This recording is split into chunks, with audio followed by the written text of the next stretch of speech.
அதிகாரத்தில் இந்தியான்னு இருந்துச்சு, அது இந்து தேசம் இருந்துச்சு. இந்த ஆள்க மூலத்தை ஒழிச்சிட்டாங்கிறதுக்கு நான் இப்பவே அதுக்கு ஒரு ப்ரூஃபையும் தர்றேன், மூலம் இல்லாதனால வந்த சனியனையும் தர்றேன். அதே மாதிரியான இன்னொரு இங்கிலீஷ் பைபிள் இருக்கு நம்ம கிட்ட.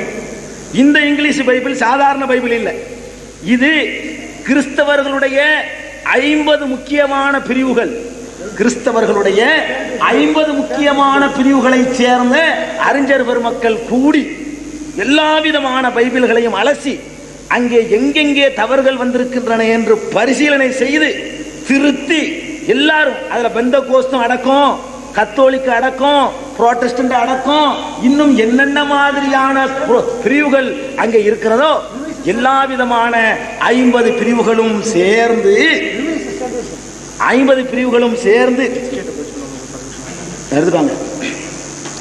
50 பிரிவுகளும் சேர்ந்து ஒரு பைபிளை வெளியிட்டிருக்கிறார்கள். அந்த பைபிளிலே குறிப்பிடுகிறார்கள், இந்தியான்னு சொன்னாங்களா இல்லையா, அந்த இடத்துல பெர்சியான் இருக்கு. கவனிங்க நல்லா, இந்தியா இந்து தேசம்ங்கிற வச்சுக்கிட்டு ஒரு 1/2 மணி நேரம் ஐயா அவர்கள் விளையாடினார்கள். அந்த பைபிள் அது இல்லைங்க, அந்த பைபிள் இருக்குது. அந்த பைபிள் படிச்சு காட்ட சொல்றேன். அந்த பைபிள்ல எஸ்தர் 1வது அதிகாரத்தில் என்ன சொல்லப்பட்டிருக்கு, பெர்சியா முதல் இந்தியா முதல்ங்கிற இடத்துல பெர்சியா முதல், பெர்சியாண்டா ஈரானுக்கு போச்சு, அது இந்தியாவுக்கு சம்பந்தமே கிடையாது. இங்க இந்தியா முதல் ஒருத்தன் மொழிபெயர்க்கிறான், ஒருத்தன் பெர்சியா முதல்ங்கிறான். என்ன இருந்துச்சு மூலத்துல கொண்டா? மூலம் இல்லாதனால வந்த விவகாரத்தை பார்த்தீங்களா? மூலம் இல்லாததுனால ஒரு ஆள் இந்தியாங்கிறான், ஒரு ஆள் இந்து தேசங்கிறான், இன்னொரு ஆளு பெர்சியாங்கிறான். இன்னும் வேற நம்ம கண்ணில் தட்டுப்படலை. இன்னும் அமெரிக்கான்னு சொன்னா அமெரிக்காவே கிடையாது அந்த காலத்துல, கொலம்பஸ் தான் வந்து கண்டுபிடிச்சாரு. சில இதுல இருந்தாலும் இருக்கும், கவனாச்சும் ஒருத்தர் விலகாத்தனமா அமெரிக்கான்னு கூட மொழிபெயர்த்தா கூட அதையும் நம்மளால் நம்பிக்கிறாங்க. ஆக இந்த மாதிரி அதை வந்து படித்து காட்டணும். இப்ப கொஞ்சம் எடுக்க போயிட்டாரு, வந்தவன படிக்கணும். இப்ப கொஞ்சம் நேரத்தை படிக்கணும், 5 நிமிஷத்துல. சரி, மேல இருக்காரு, மேல இருக்காரா? சீக்கிரம் ஆயிட்டாங்க, நேரம் கட்ட நேரத்தில் இங்கே வச்சிருந்தா தூக்கிட்டு போயிருக்காரு. எது இல்லை, அது இல்லை, அது இந்த எஸ்தர் ஒன்றை மட்டும் படிக்க சொல்லணும், அவர் தெரிஞ்சுக்கிறதுக்காக வேண்டி. சரி, வந்தோன்னு படிக்க சொல்லணும், வந்தோன்னு டக்குன்னு இதை நிறுத்திட்டு படிக்க சொல்லணும்.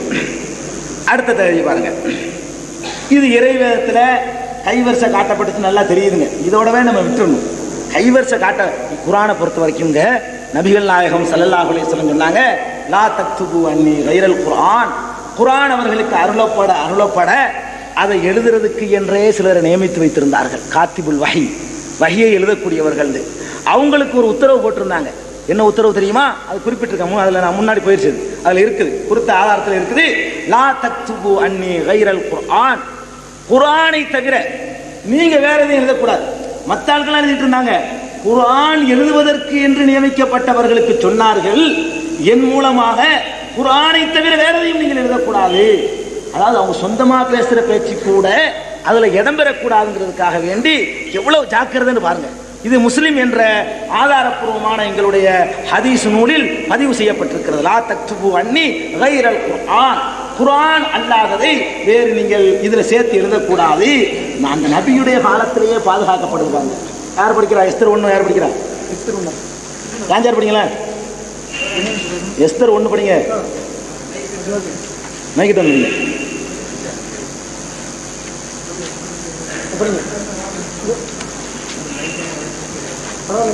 லா தக்துபு அன்னி கைரல் குர்ஆன், குர்ஆன் அல்லாத வேற எதையும் நீங்கள் எழுதக்கூடாது.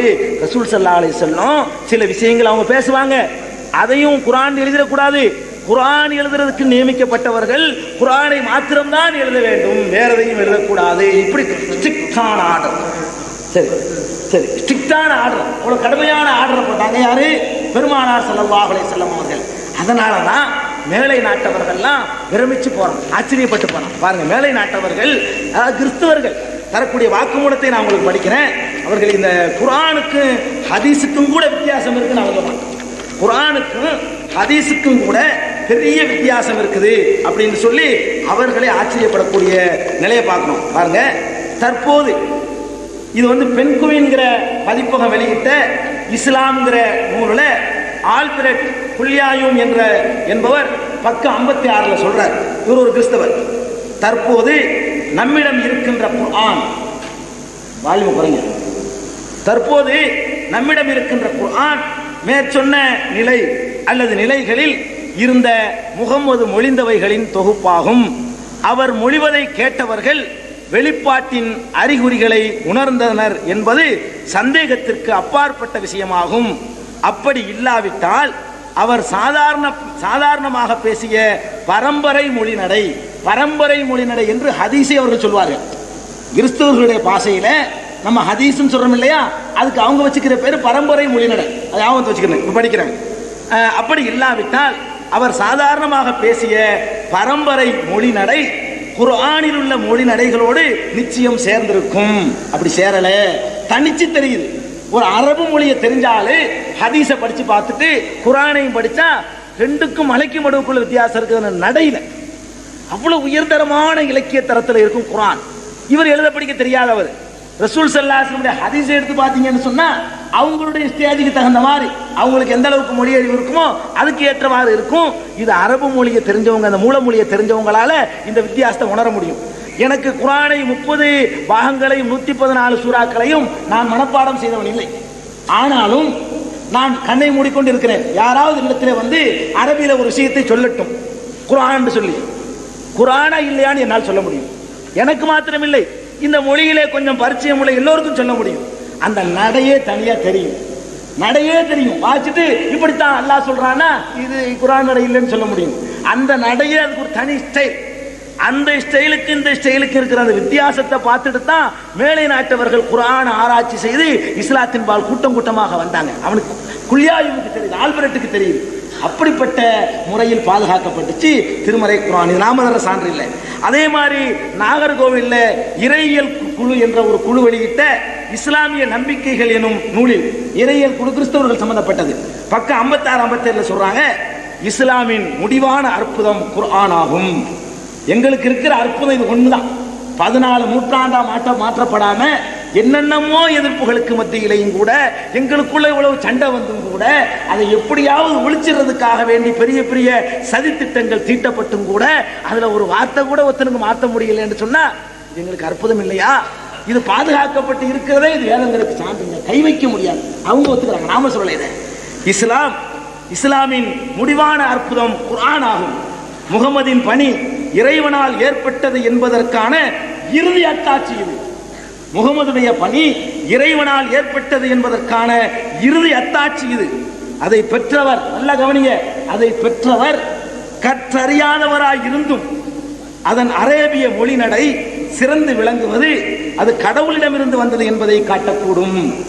வைதீக நம்பிக்கையின்படி அதன் இலக்கிய நடை அதன் பொருளுடன் இணைந்துள்ளதாகும் என்று அவர்கள் குறிப்பிட்டிருக்கிறார்கள். இதை விட நான் வேற ஒன்று குர்ஆனை பற்றி சொல்ல வேண்டிய தேவையே இல்லை. இவ்வளவு வித்தியாசமா குர்ஆனுக்கும் எங்க நபியுடைய சொந்த பேச்சுக்குமே வித்தியாசம் தெரியுங்க. வேற ஒருத்தன் சேர்க்கிற ஒரு பக்கத்தை தள்ளுங்க. அடுத்த நூற்றாண்டுல, அதற்கு அடுத்த நூற்றாண்டுல, அதுக்கு அடுத்த நூற்றாண்டுல எல்லாம் என்ன ஆச்சு? திருத்துவதற்கு முயற்சி பண்ணாங்க. அவங்க திருத்துறாங்களா என்பது ஒரு பக்கம் இருக்கட்டும்ங்க, அல்லாஹ்வுடைய ரசூலுடைய சொந்த வார்த்தை கூட அதில் சேர முடியல, சேரல என்று அவர்கள் வாக்குமூலம் தருகிறார்கள். அப்ப குர்ஆன் பாதுகாக்கப்பட்டிருக்கிறது, பைபிள் பாதுகாக்கப்படவில்லை. சரியா பச்சா? அடுத்த சான்று நான் விட்டு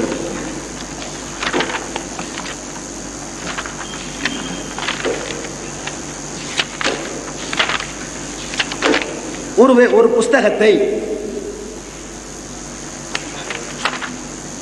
இறைவேதம் என்று சொல்லப்படுமானால் அதுல மக்களுக்கு பயனுள்ள விஷயங்கள் இருக்கணும். நம்ம எதிர்பார்க்கிறதானே இறைவேதம் சொல்றதா இருந்தா அதுல என்ன இருக்கணும்? கட்டளைகள் இருக்கணும், எச்சரிக்கை இருக்கணும், போதனை இருக்கணும், வாக்குறுதிகள் இருக்கணும், சட்டத்திட்டங்கள் இருக்கணும். அதை படிக்கிறதுனால மக்கள் நேர்வழி பெறணும். இந்த மாதிரியான விஷயங்கள் தான் வேதத்தில் இருக்கணும். உருப்படாத சங்கதிகள் இருக்கக்கூடாது. ரெண்டு இருக்கணும், நல்ல விஷயங்களும் இருக்கணும், பயனற்ற உருப்படாத சங்கதிகள் எல்லாம் இருக்கக்கூடாது என்று எதிர்பார்க்கிறோம். ஒரு மனுஷன் எழுதின புஸ்தகத்துல கூட என்னமாச்சு ஒரு மாதிரியா எழுதிட்டான்னு சொன்னா போர் அடிக்கும், தூக்கி போட்டுருவோம். கடவுள்கிட்ட வர்றது போர் அடிக்கக்கூடியதாகவோ, என்ன சொல்றாருன்னு புரியாத விதமாகவோ, அல்லது இதை சொல்றதுனால என்ன நன்மை என்று கருதத்தக்க விதத்திலோ இருக்கக்கூடாது. பைபிளில் போதனையே இல்லைன்னு நான் சொல்ல மாட்டேன். போதனைகள்லாம் இருக்குது, சில போதனைகள் இருக்குது, அதெல்லாம் நீக்கப்படாமல் இப்படி அங்கங்கே பாதுகாக்கப்பட்டு இருக்குது. ஆனாலும் உருப்படாத சங்கதிகளும் இருக்கின்றன, அதுதான் நிறையவும் இருக்கின்றன. உருப்படாத விஷயங்கள் தான் நிறையவும் இருக்கிறது என்பதுதான் என்னுடைய குற்றச்சாட்டு. குர்ஆன்ல இந்த விஷயம் தேவையில்லை, அந்த விஷயம் தேவையில்லைன்னா சொல்ல முடியாதுங்க. அந்த மாதிரியான விஷயங்கள் ஏராளமாக இருக்குன்னு நம்ம பார்க்குறோம். திருக்குர்ஆனை பொறுத்த வரைக்கும் அதில் உள்ள எல்லாமே முக்கியமான அம்சங்களாக இருக்குது. இப்போ பாருங்கன்னா உங்களுக்கு சில வசனங்களை படித்து காட்டுறேன். யாராவது ஒரு ஆள் படிங்க. என்ன கேட்டு ஆதியாகமத்தை 10ஆம் அதிகாரத்தை படிங்க, மைக்கில் படிங்க. என்னமா விளங்குதான்னு பாருங்க, இது என்ன நன்மைன்னு நீங்க பாருங்க. ஆதியாகமம் 10ஆம் அதிகாரத்தை படிங்க. காஞ்சார் படிக்கிறீங்களா? படிங்க.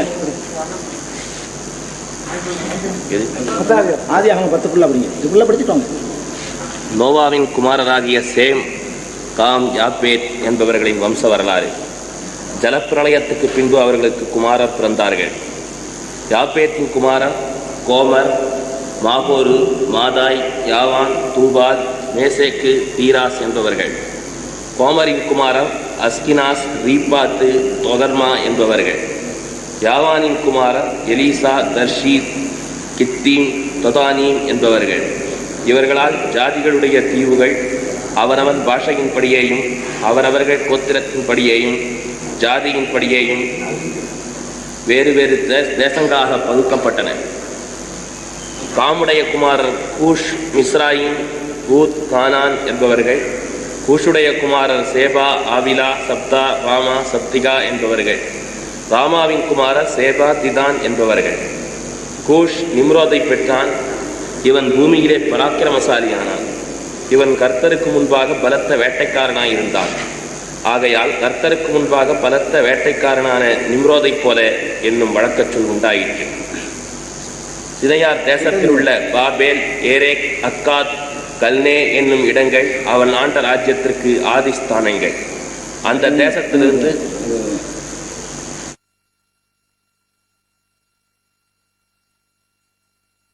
திருக்குர்ஆன் தமிழாக்கம் பி ஜெய்னுலாபிதீன் வெளிவந்து விட்டது 8வது பதிப்பு.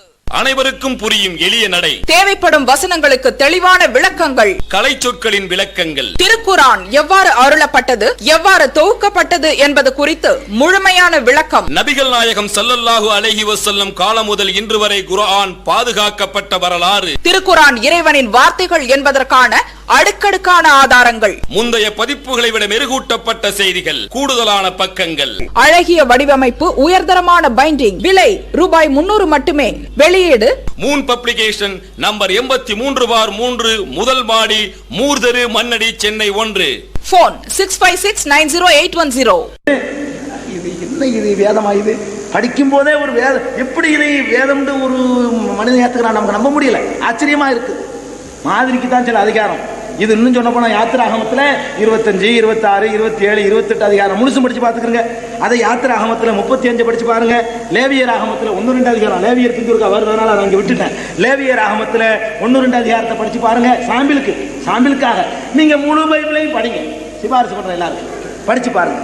சும்மா போட்டி வச்சுக்கிட்டு இருக்கிறீங்க கிறிஸ்தவர்கள், முழுசையும் படிங்க. படிக்கிறதுக்குன்னு சிலதை உங்களுக்கு போதிப்பாங்க, அதை விட்டுட்டு எதை படிக்கக்கூடாதுன்னு சொல்றாங்களோ அதை படிச்சு பாருங்க.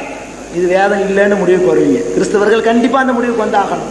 ஆக இந்த மாதிரியான சங்கதிகள் தான் வேதத்தில் இருக்குதுங்க. சரி, கடவுள் தேர்ந்து வந்த போதனையாக இருந்தா, வேதமாக இருந்தா, அது மனிதர்களுக்கு அநீதி செய்யக்கூடாது. இயற்கையோடு ஒட்டிய சட்டங்களை தரணும். இயற்கைக்கு முரணான சட்டங்களை தரக்கூடாது. இப்போ நம்ம சாதாரணமாக நான் ஒரு இயற்கையை உங்களுக்கு சொல்கிறேனே, ஒரு பெண் இருக்கிறான், அவளுக்கு ஒரு 20 வயசு. அதுக்கு குறைச்சி சொல்லக்கூடாது, ஏன்னாட்டா அதுக்கு கீழே கல்யாணம் பண்ணக்கூடாதுன்னு வச்சுருக்கிறாங்க. அதனால் 20 வயசுங்கிறேன். 20 வயசு ஒரு பெண்ணுக்கு. அவளை நான் கல்யாணம் பண்ணி ஒரு 10 நாளில் மூத்தா போயிட்டேன். இப்போ இந்த பெண்ணுடைய நிலை என்ன? இவளுடைய என்னோட 10 நாள் வாழ்க்கை நடத்துனதுனால அவளுடைய ஆசைகள் தணிஞ்சிருமா? கல்யாணம் பண்ணாமல் இருக்கிறதோட இப்போ கொஞ்சம் ஆசை கூடியிருக்கும். இல்லறத்தினுடைய சுகத்தை இயற்கை தானே, ஒன்றும் ஆபாசம் நினைக்க வேண்டியதில்லை, சாதாரண தேவையான விஷயங்கள் தான். அப்போ அந்த ஒரு பெண்ணுக்கும் ஒரு மறு வாழ்க்கை இருக்கணும். விதவா விவாகம் கூடாதுன்னு சொல்லக்கூடிய ஒரு போதனை கடவுள்கிட்டேருந்து வந்திருக்கும்னு உங்களால் நம்ப முடியுமா? விதவைகளை கல்யாணம் செய்கிறது பாவம் அப்படின்னு சொல்லக்கூடிய ஒரு போதனை உங்களுக்கு கடவுள்கிட்டேருந்து வந்திருக்குன்னு நம்ப முடியுதா? கடவுள் சொல்றாரு, கடவுள் சொல்றாரு. அட படைச்சது கடவுள், இந்த பொம்பளையும் படைச்சது கடவுள், அவளுக்கு உணர்ச்சியை கொடுத்தது கடவுள். இவ வேற கல்யாணம் பண்ணலன்னா விபச்சாரம் போன்ற தப்பான காரியங்கள் ஏற்பட்டு போயிருங்கிறத அறிஞ்சவர் கடவுள். அப்ப கடவுள் தான் படைத்த படைப்பினங்களுடைய பலத்தையும் பலவீனத்தையும் அறியாம முட்டாள்தனமான சட்டங்களை எழுதி வச்சிருந்தா கிறிஸ்தவர்கள் இன்னைக்கு விதவா விவாகம் பண்றாங்கன்னு கேட்காதீங்க, இந்துக்கள் தான் பண்றாங்க. ஏன் பிராமண கோத்திரத்தில் இருக்கிற சாவியும் தான் பண்ணாரு. விஸ்வநாதன் சாவிங்கிற பத்திரிகையுடைய ஆசிரியர்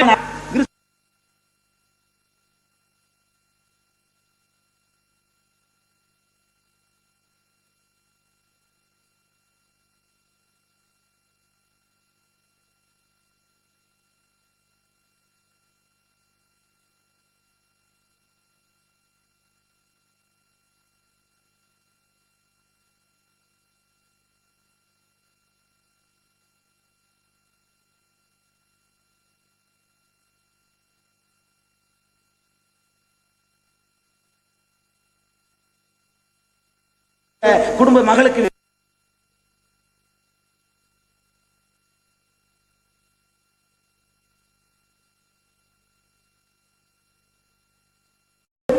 அதர்வன வேதத்துல ருக்கு வேதத்துல படிச்சிருப்பீங்க. நடுவர் அவர்களுக்கு கண்டிப்பா இதெல்லாம் தெரியும். அந்த மாதிரி விஷயங்கள் எல்லாம் படிச்சவர். அதனாலதான் அவர் திராவிடன்னு போனது. அவர் படித்த விஷயங்கள்லாம் இப்ப நான் படிக்க போனேன். ஆனா பைபிள்ல இருந்து படிக்க போனேன். உனக்கு அணில் மகையில் 2:222 அவங்க குறிச்சு மாதவிடாயை பத்தி சொன்ன வசனம் 2:222 அது குறிக்காதனால நான் எடுத்து கொடுக்குறேன். சரி, அதை படிங்க. அதாவது லேவியர் ஆகமம் 15வது அதிகாரம் 19 முதல் 24 வரைக்கும் படிங்க. சூதக ஸ்திரீ தன் சரீரத்தில் உள்ள சூதக ஸ்திரீக்கு விளக்குங்க. சூதக ஸ்திரீனா மாதவிடாய் பொம்பளை. படிங்க. சூதக ஸ்திரீ தன் சரீரத்தில் உள்ள உதிர ஊரலி நிமித்தம் 7 நாள் தன் விலக்கத்தில் இருக்க கடவுள். அவளை தன் விலக்கத்தில் இருக்க கடவுள். அவளை தொடுகிறவன் எவனும் சாயங்காலம் மட்டும் தீட்டுப்பட்டிருப்பானாக. அவள் விலக்கலாயிருக்கையில் எதின் மேல் படுத்துக் கொள்ளுகிறாளோ எதின் மேல் உட்காருகிறாளோ அதெல்லாம் தீட்டாயிருக்கும். அவள் படுக்கையை தொடுகிறவன் எவனும் தன் வஸ்திரங்களை தோய்த்து தண்ணீரில் முழுகி சாயங்காலம் மட்டும் தீட்டுப்பட்டிருப்பானாக. அவள் உட்கார்ந்த மனையை தொடுகிறவன் எவனும் தன் வஸ்திரங்களை தோய்த்து தண்ணீரில் முழுகி சாயங்காலம் மட்டும் தீட்டுப்பட்டிருப்பானாக. அவள் படுக்கையின் மேலாகிலும் அவள் உட்கார்ந்த மனையின் மேலாகிலும் இருந்த எதையாகிலும் தொட்டவன் சாயங்காலம் மட்டும் தீட்டுப்பட்டிருப்பானாக. ஒருவன் அவளோட படுத்துக் கொண்டதும் அவள் தீட்டு அவன் மேல் பட்டதும் உண்டானால் அவன் 7 நாள் தீட்டாயிருப்பானாக. அவன் படுக்கிற படுக்கையும் தீட்டுப்படும். ஒரு ஸ்திரீ விலகி இருக்க வேண்டிய 24 இப்ப பாருங்க, மாதவிடாய் வந்தா அவளை தொட்டா தீட்டு. அவ ஒரு பொருள்ல உட்கார்ந்து இருந்தா அது தீட்டு. அதாச்சும் பரவாயில்லை. அவ உட்கார்ந்த இந்த பெட்ஷீட்டுக்கு மேல ஒரு பொருள் இருந்துச்சுன்னு வச்சுக்கிருவோம், அந்த பொருளை போய் தொட்டாலும் தீட்டு. அவ உட்கார்ந்த பெட்ஷீட் மட்டும் தீட்டு இல்ல, பெட்ஷீட்டுக்கு மேல இது இருந்துச்சுன்னு வச்சுக்கிருவோம், இதை போய் ஒருத்தன் தொட்டுட்டாலும் தீட்டாயிருமா. ஆனா அது மட்டும் இல்ல, இவன் அவளோட கட்டிக்கிட்டு பிடிச்ச நேரத்துல மேல ஏதாவது பற்றுச்சுன்னு சொன்னா இவன் ஒரு 7 நாளைக்கு தீட்டு. இவனை தொடக்கூடாது, இவன் உட்கார்ந்து இருந்து தொடக்கூடாது. என்னடா இது கடவுள்? இதான் கடவுள் சட்டமா? இதுக்குத்தான் நாத்திகனா போனா மேலைய நாடுகள்ல கிறிஸ்துவத்தை விட்டு ஓடி ஓடி நாத்திகனா போனதுக்கு என்ன காரணம்? கிறிஸ்துவர்கள் சொல்லிக்கொண்ட மேலை நாட்டவர்கள் இந்த வேதத்தை குப்பேண்டு அவங்களே சொல்வதற்கு என்ன காரணம்? வேதம் பிராடு, வேதம்ங்கிற மதம்ங்கிற ஒரு அபில் என்றெல்லாம் சொல்லக்கூடிய மேற்கத்திய நாகரிகத்துல நாத்திகர்கள் தோன்றியதுக்கு என்ன காரணம்? இந்த பைபிள் இஸ்லாத்தையும் பாதிக்குது, இஸ்லாத்தையும் பாதிக்குது. இப்படிதான் இஸ்லாமிய வேதம் இருக்கும்போது இந்த மாதிரி ஒண்ணு காட்ட முடியுமா? திருமறை குர்ஆன்ல இது மாதிரி இருக்கு பாருங்க. இன்னொரு வசனத்தை படிங்க. குழந்தைகளை பெறுவது இது ஒரு பாவமாங்க? குழந்தை புள்ள பெறுறது ஒரு பாவமா? அதுக்கு பாவத்துக்கு பரிகாரத்தை கேளுங்க. புள்ள பெறுறது பாவமா? பாவத்துக்கு பரிகாரம் பூரா இவன் இந்த ஆரிய கூட்டத்தில் வச்சிருக்கான தச்சனை வாங்கி சாப்பிடுறது, அதுக்காக வேண்டி இதை சொல்லி வச்சிருக்கான். அதே மாதிரி அங்கே இருந்திருக்கு.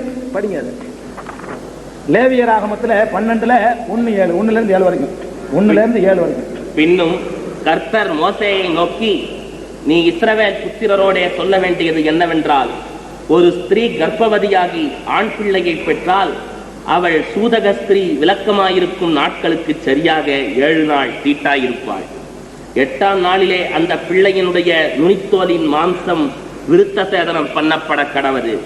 பின்பு அவள் 33 நாள் தன் உதிர சுத்திகரிப்பு நிலையிலே இருந்து சுத்திகரிப்பின் நாட்கள் நிறைவேறும் அளவும் பரிசுத்தமான யாதொரு வஸ்துவை தொடவும் பரிசுத்த ஸ்தலத்துக்குள் வரவும் கூடாது.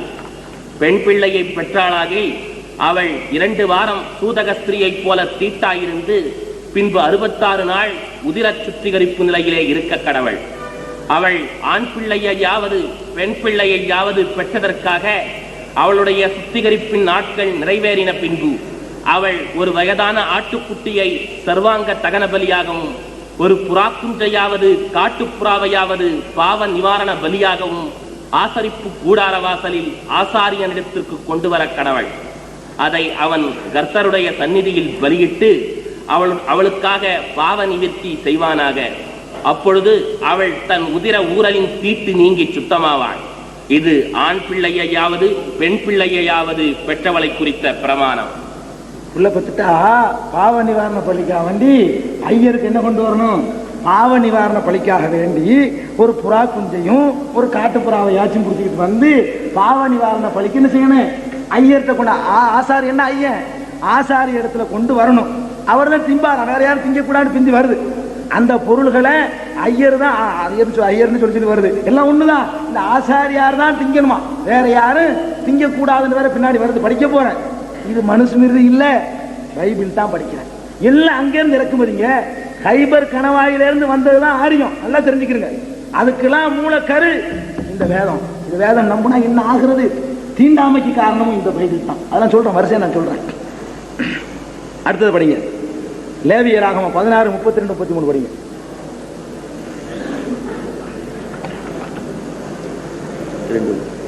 அபிஷேகம் பெற்றவனும் தன் தகப்பன் பட்டத்திற்கு வந்து ஆசாரிய ஊழியம் செய்ய பிரதிஷ்டை பண்ணப்பட்டவனுமாகிய ஆசாரியனே பாவ நிவர்த்தி செய்ய கடவன்.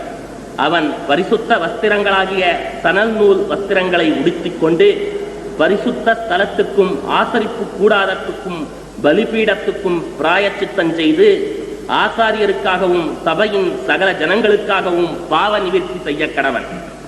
அப்ப இதுக்கு ஒரு பரம்பரை இருக்குது. அவன் தான் செய்ய கடனுமா? யார் செய்யணுமா? இதை அவன் தான் செய்ய கடனும். தனி ட்ரெஸ். இந்த புரோகிதம் ஆச்சனங்களை கோயிலுக்கு கூட நீங்க போராடுறீங்க. இதெல்லாம் வந்தது இங்கே இருந்துங்க. தாழ்த்தப்பட்ட மக்கள் நல்லா கவனிங்க. அபிஷேகம் பெற்றவனும் தன் தகப்பன் பட்டத்திற்கு வந்து ஆசாரிய ஊழியம் செய்ய பிரதிஷ்டைங்கிற வார்த்தை கூட அங்க இருந்தது.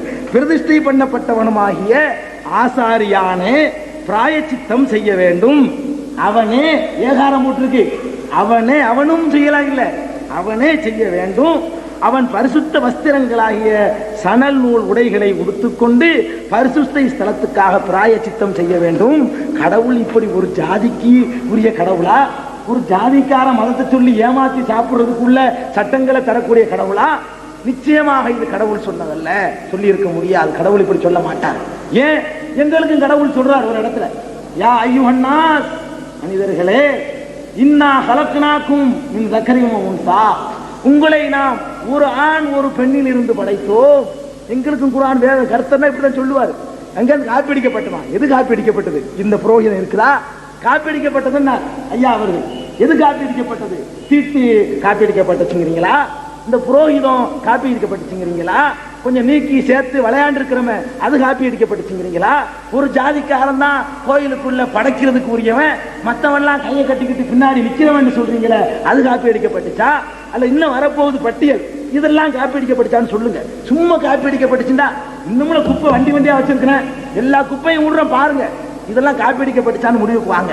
ஆக இந்த மாதிரி ஒரு இனத்தை உயர்த்துவதற்காக அது எழுதப்பட்ட யூத இனத்தவர்களுடைய அவர்களை பெருமையை நிலைநாட்டுவதற்கான புஸ்தகம் இது. கடவுளுக்கு இந்த புஸ்தகத்துக்கு சம்பந்தமே கிடையாது. இன்னும் பாருங்க, இது பாருங்க, இதை நானே படிக்கிறப்ப நல்லா இருக்கும். பின்னும் கர்த்தர் மோசேயிடம், நீ ஆரோனோடு பேசி இதை சொல். கர்த்தர் சொல்றாருங்க, உன் சந்ததியாருக்குள்ளே அங்கவீனம் உள்ளவன், நல்லா கவனிக்கணும், அங்கவீனம் உள்ளவன் தலைமுறை தோறும் கடவுளின் அப்பத்தை படைக்கும்படி கிட்டி வரலாகாது. யார் வரக்கூடாதுங்க? அங்கவீனம் உள்ளவன் கடவுளுக்கு படைக்க லாயக்கு இல்லை. அங்கவீனம் உள்ள ஒருவனும் கிட்டி வரலாகாது. குருடன், சப்பானி, முகவிகாரம் உள்ளவன், என்னை மாதிரி பல இருக்கு. முகவிகாரம் உள்ளவன், அளவுக்கு மிஞ்சி நீண்ட அவயவம் உள்ளவன், ஐயா ஜவமணி மாதிரி கொஞ்சம் உயரமா இருந்தா அவர் வரக்கூடாது. அளவுக்கு மிஞ்சி நீண்ட அவயவம் உள்ளவன், கால் ஒடிந்தவன், கையொடிந்தவன், குறிப்பா நம்ம காஞ்சியாரெல்லாம் வரக்கூடாது. வாசிச்சாரா இல்லையா? அவர் ரொம்ப உயரமா இருக்காரு தாளம். அளவுக்கு மிஞ்சி நீண்ட அவயவம் உள்ளவன், கால் ஒடிந்தவன், கையொடிந்தவன், கூணன், அதிகம் மெலிந்தவன், பூவிழுந்த கண்ணன், சொரியன், அசருள்ளவன், அசர்னா எச்சு தழும்புமாங்க, அது அசருமாங்க, அசருள்ளவன், விதை நசுங்கினவன் ஆகிய இவர்கள் கிட்டி வரலாகாது. எங்க வரக்கூடாதா? கர்த்தருக்கு கிட்ட நெருங்க கூடாது. கர்த்தருக்கு படைக்கிற தொழிலுக்கு இவர்கள் ஆயக்கு இல்லை. இது என்ன ஆணலகம் போட்டி நடக்குதா? நான் கேட்கிறேன், இதெல்லாம் ஆணலகன் போட்டிக்குள்ள தகுதி இல்லை, அல்லது மணமக்களை தேர்வு செய்யக்கூடிய தகுதியும் இல்லை. மணமகன் தேவைங்கிற விளம்பரத்தில் வேண்டுமானால் இப்படி வரலாம். குருட வேணாம், நொண்டி வேணாம், முடம் வேணாம், மெலிஞ்சவன் வேணாம், கட்டையன் வேணாம், நெட்டையன் வேணான்னு சொல்லலாம். அட கடவுள் வந்து உள்ளத்தை பார்ப்பாரா? இவனுக்கு கண்ணு இருக்கு, அவர் தானே நொண்டியா படைச்சாரு, அவர் தானே கூடன் ஆக்கினாரு, அவர் தானே விகாரம் உள்ளவனை படைச்சாரு, அவர் தானே உயரமா படைச்சாரு, அவர் தானே அவ்வளவு பண்ணினாரு, சொரிய தந்தாரு. இவ்வளவு தந்து விட்டு சொரிய வராது, அவன் வராது, இவன் வராது. அட ஒரு ஹோட்டல்ல எழுதலாம், பெருவியாதி ஆஸ்தியாரம் உள்ள வரக்கூடாது. கர்த்தர் எழுதலாமா? கடவுள் எழுதலாமா? சொல்லுங்க. கடவுளுடைய சந்நிதிக்கு வர்றதுக்கு தகுதி இது இறைவாதம். நம்புறீங்க நீங்க? வச்சு பாருங்க, நம்ப முடியுமா? இப்படியே இருக்கு. அப்ப மனித சமுதாயத்தை வந்து கடவுளை விட்டு அப்புறப்படுத்துறதுக்காக செஞ்ச சதி திட்டம் இது. ஒரு சாரார இந்த உயர்ந்த ஜாதிக்காரங்களுக்கு அப்படி ஒரு நோக்கம் எப்பவுமே உண்டுங்க. ஒரு மாதிரி அழுக்கு சட்டப்பட்ட கிட்ட உட்கார விட மாட்டாங்க. இந்த நொண்டி ஏன் மோடா இவெல்லாம் நல்லா இருக்க மாட்டான். நல்ல உறுப்புகள் நல்லா இருந்தாங்க, ட்ரெஸ் நல்லா பண்ணுவான். ஆள் ஒரு மாதிரியா இருந்தான்னா அவன் ட்ரெஸ் பண்ணவங்க நல்லா இருக்காது, பார்க்க ஒரு மாதிரியா இருப்பான். கிட்ட வந்து ஒட்டிக்கிறோமோ, இவங்க நம்ம மதிப்பு குறைஞ்சிருமோ இப்படின்னு நினைச்சுக்கிட்டு தான் கர்த்தருடைய சபைக்கு உள்ளவன் ஆணலகன் போட்டிக்கு தகுதியான ஆள் மட்டும்தான் கர்த்தருடைய சபைக்கு வரணும், மற்றவன்லாம் வரக்கூடாது. கொடுமை. இந்த கொடுமை அங்கே இருந்து வந்தாங்க. சில பேர் ஆலயத்துக்குள்ள பிரவேசிக்க கூடாதுன்னு பெரியார் வந்து போராட்டம் நடத்த வேண்டியிருக்கு. அங்க பிறக்க வேண்டிய ஆள் பெரியார், இங்க பிறக்க வேண்டிய ஆளே கிடையாது. அங்க பிறந்து போராடி இருக்கணும். சரி, இதெல்லாம் பாருங்க. இன்னொரு முக்கியமான விஷயம், இதெல்லாம் நானே படிச்சிருக்கேன். கர்த்தராகிய நான் பரிசுத்தராய் இருக்கிறபடி நீங்களும் எனக்கென்று பரிசுத்தராய் இருக்க வேண்டும். நீங்கள் என்னுடையவராய் இருக்கும்படி நான் உங்களுக்கும் மற்ற ஜனங்களுக்கும் வித்தியாசம் பண்ணி உங்களை பிரித்தெடுத்தேன். குர்ஆன் சொல்லுது, குர்ஆன் ஒரு பெண்ணில் இருந்து உங்களை படைச்சோம். யாரிடத்துல இறைவனுடைய அச்சம் இருக்குதோ அவன் சிறந்த வேண்டும் எங்க குர்ஆன் சொல்லுது. பைபிள் என்ன சொல்லுது தெரியுமா? பைபிள்ல கடவுள் சொல்றாரு, நீங்கள் என்னுடைய, நீங்கள்ங்கிற இஸ்ரவேலர்கள், அதாவது யூத இனம், அதாவது ஆரிய இனம், நீங்கள் என்னுடைய என்னுடையவர்களாய் இருக்கும்படி நான் உங்களுக்கும் மற்ற ஜனங்களுக்கும் வித்தியாசம் பண்ணி உங்களை பிரித்து எடுத்துட்டேன். கடவுள் தாங்க சொல்றானா இல்ல? வர்ணாசிரமம், வர்ணாசிரமம் இங்க இருந்தா பிறந்துச்சு. வர்ணாசிரமம் தலையில பிறந்தவன், வயிற்றுல பிறந்தவன், முழங்காலில் பிறந்தவன், காலில் பிறந்தவன் எங்க இருந்து வந்துச்சு? இந்த கர்த்தர் தான் வித்தியாசம் பண்ணிவிட்டாரு. கர்த்தர்லங்க இவ்வளவு பண்ணியிருக்கிறாரு, இவ்வளவு வேலையும். இதான் வேதமா? இது ஒரு வேதம்னா இது நம்பனப்ப இதே இந்த கொள்கை தான் எடுத்து நடக்கணும். வேதம்னா படிச்சு ரசிக்கிறதுக்கு உள்ளது இல்லையே. அப்ப இந்த வேதம் அவங்க நம்பிட்டாங்கன்னா கடவுள் கட்டளைன்னு, அப்ப இதை நம்பணும். அப்ப இந்த பைபிள்ல நம்பக்கூடிய கீழ் ஜாதி மக்கள் என்ன சொல்ல போகிறார்கள்? கீழ் ஜாதி இஸ்லாத்தில் கிடையாது. கீழ் ஜாதியில் இருக்கிறவங்க என்ன செய்ய போறாங்க? என்னடா நம்மளை வந்து தீண்டத்தகாதவன் சொல்றாங்க, கடவுள் நமக்கு எதுக்கு இந்த கடவுள் முடிவு போற வேணாமா? வச்சு பாருங்க. ஆரியர்களுக்கு உள்ள ஒரு வேதம் அது. ஆரியர்களுடைய வேதம் வேண்டாம் ஒத்துக்கணும், அவங்கள தூக்கக்கூடிய வேதம், அவங்க அதை கடைபிடிக்க முடியும். விதவை அது மாதிரி செய்வாங்க. நான் தான் கடவுளுக்கு நெருக்கமானவன் செய்வாங்க. அவங்களுக்கு சரி, எல்லா மக்களுக்கும் சரியா வருமா? நம்மள மாதிரி தாழ்த்தப்பட்ட மக்கள், ஒடுக்கப்பட்ட மக்கள், கொடுமைக்கு ஆளாக்கப்பட்ட மக்களுக்கெல்லாம் இந்த வேதம் ரொம்ப காஸ்ட்லியான வேதமா தெரியுது. நமக்கெல்லாம் சரிப்பட்டு வராது. ஏழை வாழைக்குலாம் ஒத்து வர்ற வேதம் இல்லைங்க. இதெல்லாம் பெரிய அதுக்கு உயர் ஜாதியா போய் பறக்கணும். பணக்காரன் அவரை தனியா வச்சா கூட கஷ்டப்பட்டு ஆயிடலாம். உயர் ஜாதியா போய் பறக்க முடியுமா? முடியாது. நமக்கெல்லாம் சாத்தியம் இல்லாத விஷயம். அதுக்குத்தான் நம்ம முன்னோர்கள்லாம் விளங்கி இஸ்லாத்தை ஏற்றுக்கிட்டாங்க. சரி, இதுல ஒரு வேடிக்கை கேளுங்க. இந்த கடவுளுக்கு படைக்கிறாங்க பாருங்க பொருள். இந்த பொருளை நான் திங்கலாமாண்டா திங்கக்கூடாது, இவர் திங்கலாமாண்டா திங்கக்கூடாது, அவர் திங்கலாமாண்டா திங்கக்கூடாது. யார் திங்கணும்?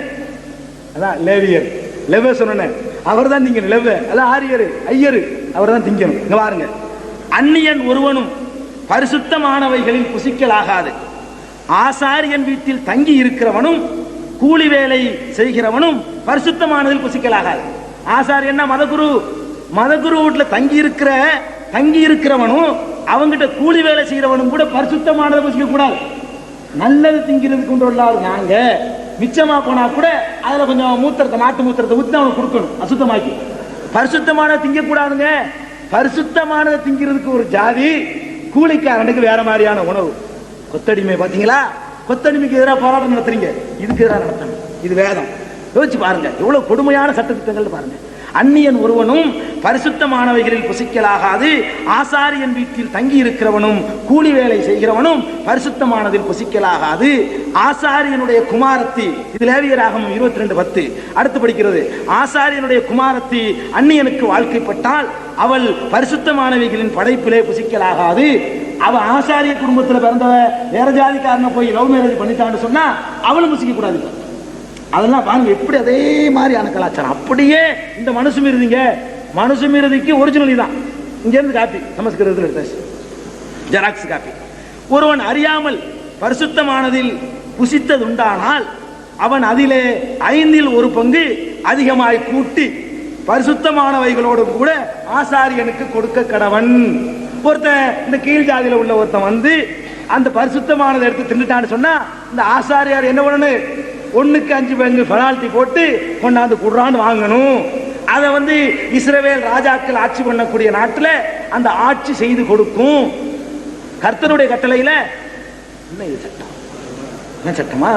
டைமாச்சா? சரி, அப்ப நல்லா கேளுங்க. அப்ப இவன் சொல்றானா இல்லையா?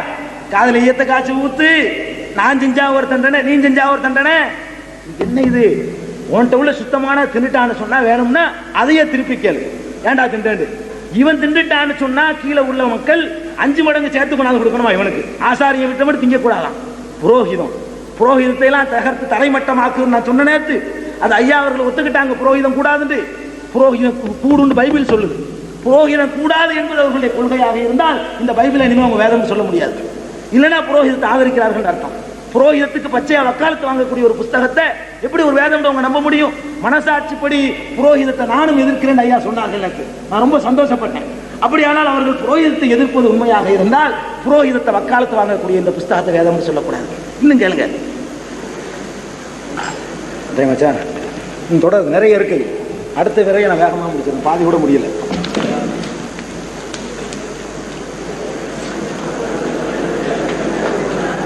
ஐயா அவர்கள் உரையை 2ஆம் கட்டமாக நிறைவு செய்திருக்கின்றார்கள். மீண்டும் தொடர இருக்கின்றார்கள்.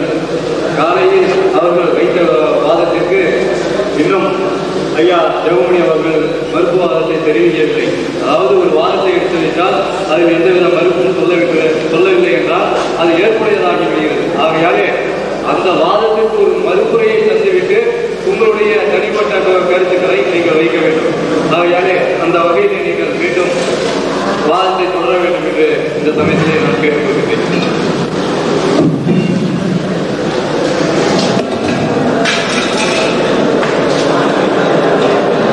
அவர்களுக்கு எடுத்த சட்டத்திட்டங்களுக்கு கேட்ட கேள்விகளுக்கு பதில் சொல்லலன்னு சொன்னாங்க. நான் சில விஷயங்களுக்கு சொல்லிக்கிட்டு இருக்கும்போதே பதில் சொல்லிட்டேன். சிலதை ஒத்துக்கிட்டு பேசிக்கிட்டு இருந்தேன், சிலதை மறுத்தே நான் வசனங்கள் மாதிரி சொல்லிட்டேன். ஆனால் இன்னும் தொடர்ந்து சொல்ல போகிறேன். என் கருத்தையும் சொல்லிக்கிட்டு இருப்பேன். தொடர்ந்து அவங்கள மறுப்பு அங்கங்கே சொல்லுவேன். அவங்களுக்கு விளங்காமல் இருந்திருக்கலாம், டேப் எடுத்து பார்த்துக்கிட்டே விளங்கும். ஒவ்வொரு சப்ஜெக்டையும் நான் மறுப்புன்னு சொல்லியிருக்கிறேன். இப்பட்ட காரியம் கொஞ்சம் வித்தியாசமாக சொன்னாங்க. வேதத்தில் இறைவன் மோசேக்கு கொடுக்கப்பட்ட கட்டளை வேறு, 10 கட்டளைகள் மட்டும்தான் வேதம். மற்றவைகள் தீர்க்க தரிசனம், சரித்திரங்களுக்குள்ள ராஜாக்களுடைய வரலாறு, அவன் செய்த சட்டத்திட்டம், ஆம்பளை பிடிக்கணும் பொம்பளை கிட்டி போட்டதெல்லாம் அவங்ககிட்ட. அவங்க ஒரு மோசே ஒரு ராஜாவும் தீர்க்க தரிசனம் மாதிரி இருந்தாலும் ஏதத்தால முகமது போல மோசே அவன் சில சட்டங்களை அவன் ஜனங்களுக்கு சொன்னா, இவரு சில சட்டங்களை இவங்களுக்கு சொன்னாங்க. அரபிகளுக்கு உங்களுக்கும் எனக்கும் இல்லை, உங்களுக்கும் எனக்கும் இல்லை. அரபிகளுக்கு காட்டு அரபிகளுக்கு சில சட்டத்திட்டத்தை சொன்னார். அவன் குண்டிகளை அவன் தான் கழுவிடான்னு சொன்னார், அவ்வளவுதான்.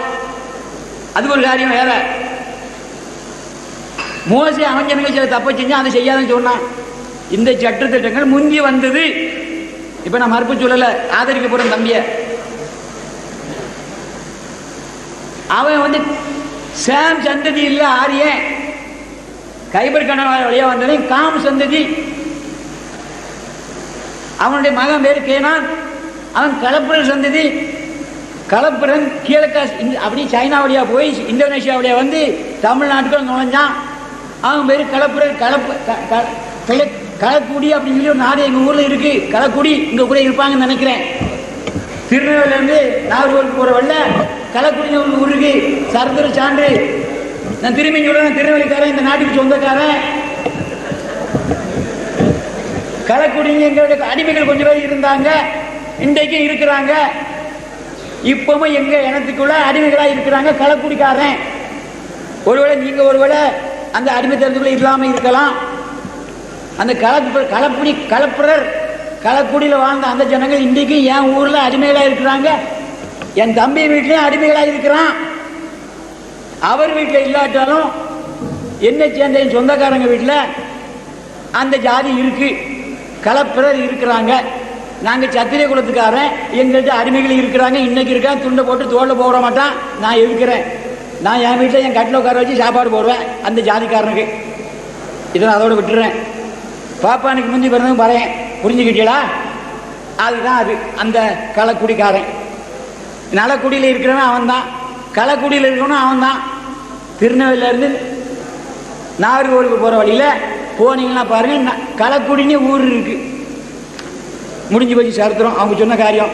அதனால அவங்ககிட்ட இருந்து வேதம் இங்கே வரல, மோசைகிட்ட இருந்துட்டு கடவுள் கொடுத்தது மோசைகிட்ட வேதத்தையும் சட்டத்திட்டங்களையும் பிரமாணங்களையும் அங்கே பார்த்தான். அதை பார்த்து இவங்கிட்ட சொன்னான், எழுதி வச்சா. யோசுவா அதை பிரகடனப்படுத்தினான். அந்த பிரகடனத்தை வச்சிருந்தான்.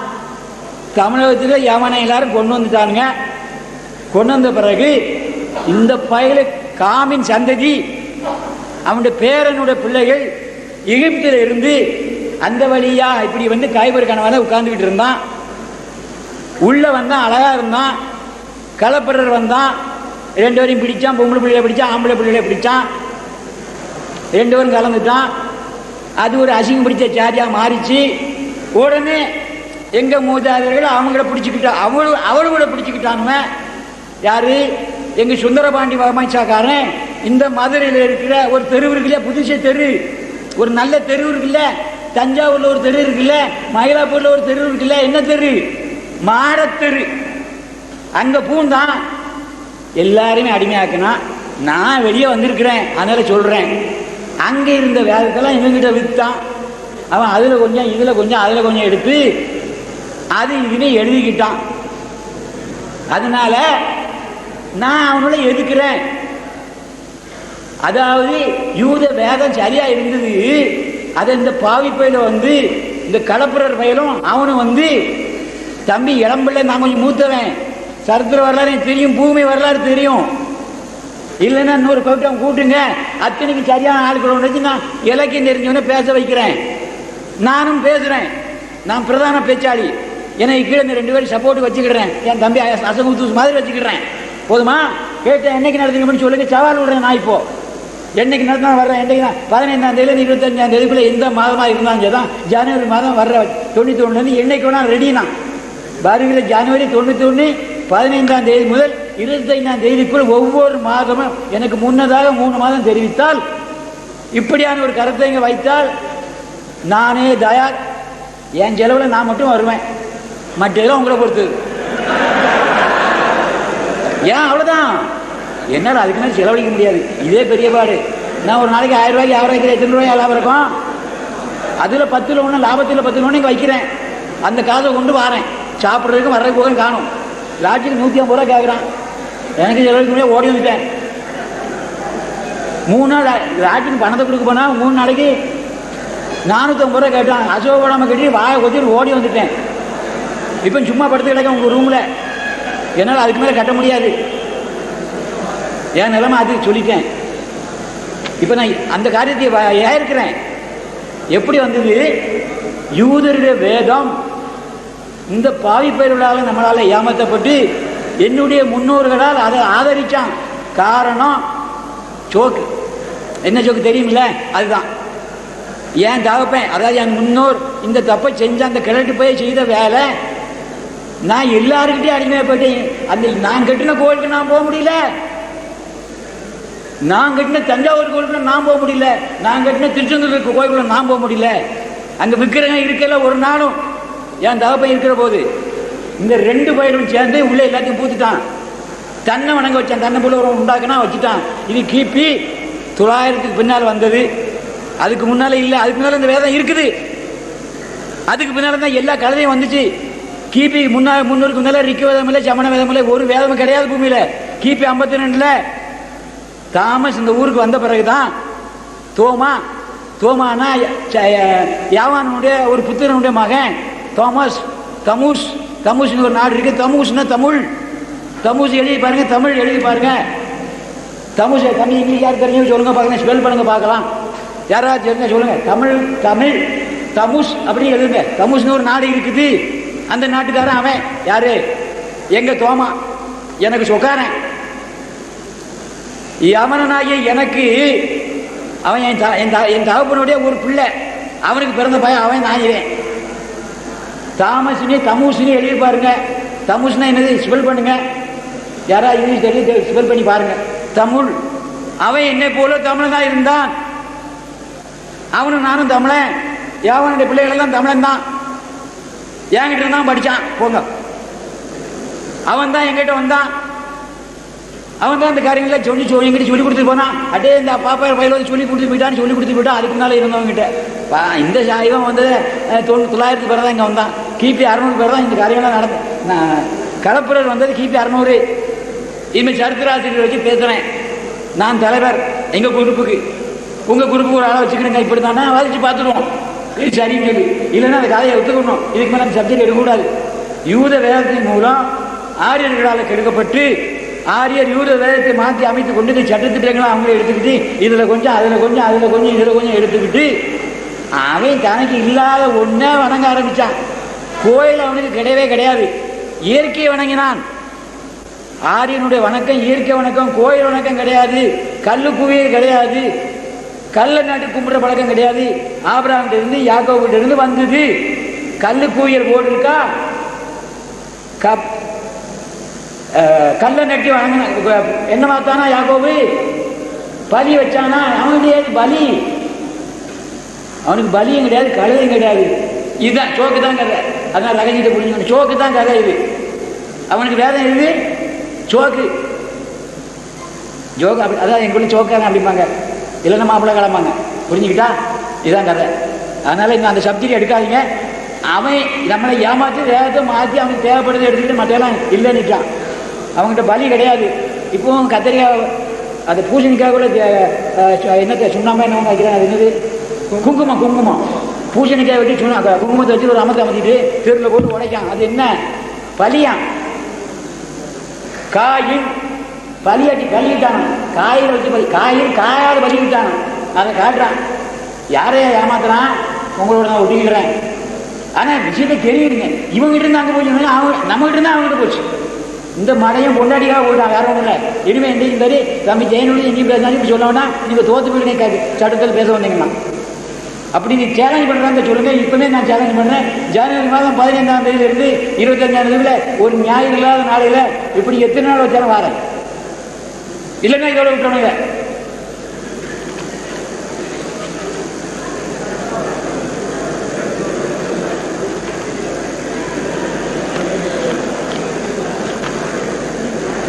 இல்லை தெரியாதுன்னு சொல்லக்கூடாது. இருக்குல்ல, நான் வயதில் மூத்தவன், இந்த நாட்டு ராஜ பரம்பரை, எனக்கு தெரியாத சரித்திரம். வாங்க சரித்திரம் தாரேன். தெரியாத சரித்திரம் என்கிட்ட வாங்க.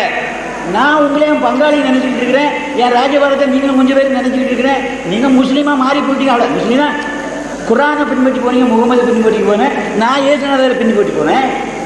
என்ன தப்பு பண்ண நீங்கள் அப்படி சொன்னீங்கன்னா கண்டிப்பாக இந்த நாட்டோட ஓடி போயிடணும். ஆமாம், அப்படி சொன்னீங்கன்னா நீங்களும் தமிழனை ஒத்துக்கிடாம இந்த நாட்டு மன்னர் வந்தது நானும் ஒரு மணி 4 மாடிக்காரில் இருக்க அசல் முத்து இல்லைன்னு சொன்னாங்கன்னா நேரே அரபியாவுக்கு போயிட்டு இருக்கப்படாது. கண்டிப்பாக நானே விரட்டுவேன். ஆமாம், உரிமையோடு பேசுகிறேன். நான் அவருக்கு இந்த நாட்டில் பங்கு உண்டு. எந்த நாட்டை ஆளும்போது அவரும் இந்த பிள்ளையோட ஒருத்தராக இருந்தார். இன்றைக்கும் உரிமை உண்டு. ஒரு பயிரை நீங்கள் சொல்லக்கூடாது. இந்த நாடு எங்கள் நாட்டை ஒருவரும் பிடிக்கல. இது வரைக்கும் பஞ்சாயத்து தான் நாங்கள் ஆண்டோம்.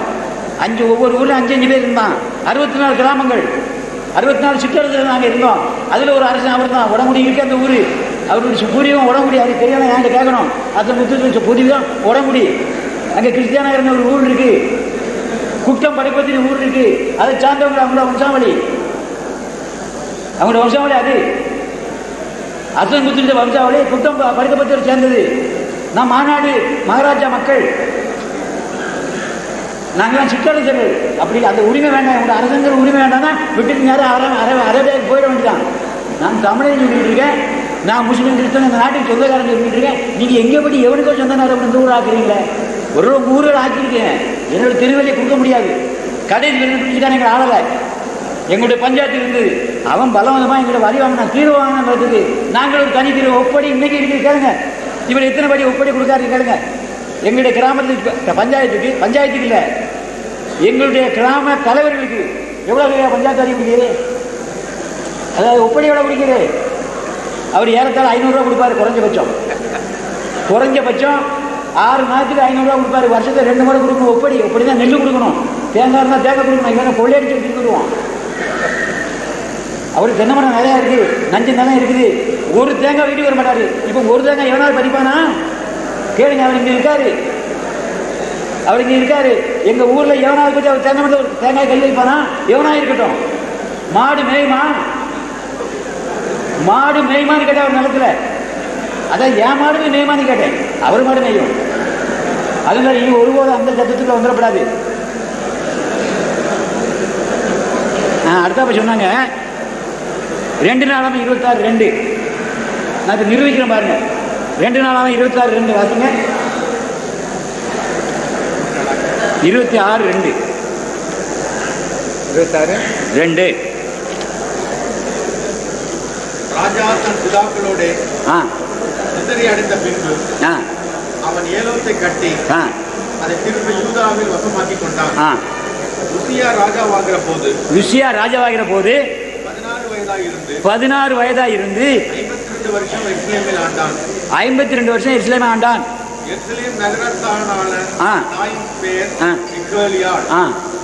அவன் தன் தகப்பனாகிய செய்தபடியெல்லாம் கர்த்தரின் பார்வைக்கு செம்மையானதை செய்து தேவனுடைய தரிசனங்களில் புத்திமானாயிருந்து